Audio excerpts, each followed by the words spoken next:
So usually by this point in our work with percents, I have some kiddos who have stumbled upon some shortcuts as they've been working with percents, and I wanted to just kind of cover those with you. You may have seen this in the blue book, if you were doing the blue book exercises while we were in class.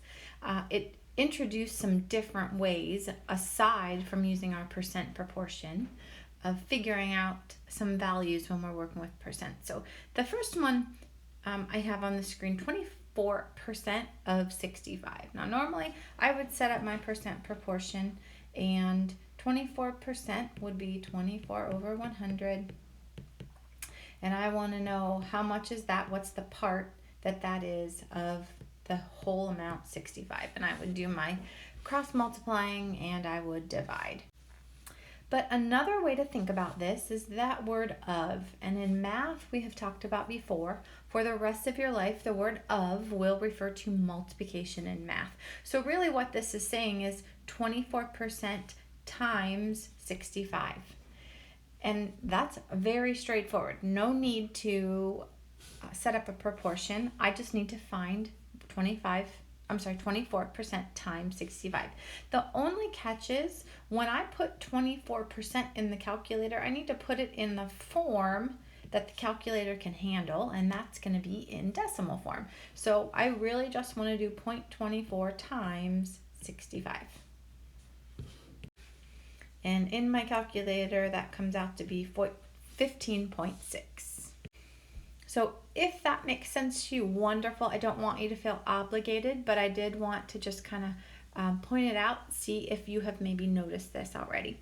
One last thing, let's say I want to find a percent of 17 out of 19. Maybe we took a test, maybe it was worth 19 total points, and someone earned 17 out of those 19 points.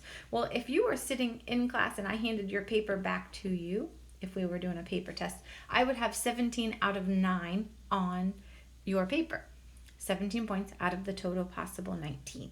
And that's a fraction. And every fraction in the whole wide world, we know, is really a division problem. So instead of setting up our percent proportion, which I could do part over whole equals percent over 100, I really can just do the division.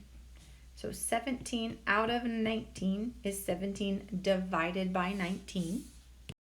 Now when I put that into my calculator, I get 0.89473, and it does continue. But I know that's the decimal form and I want the percent. So we can very easily turn our decimal into percent by swinging that decimal point over. We talked about this before, 2 places.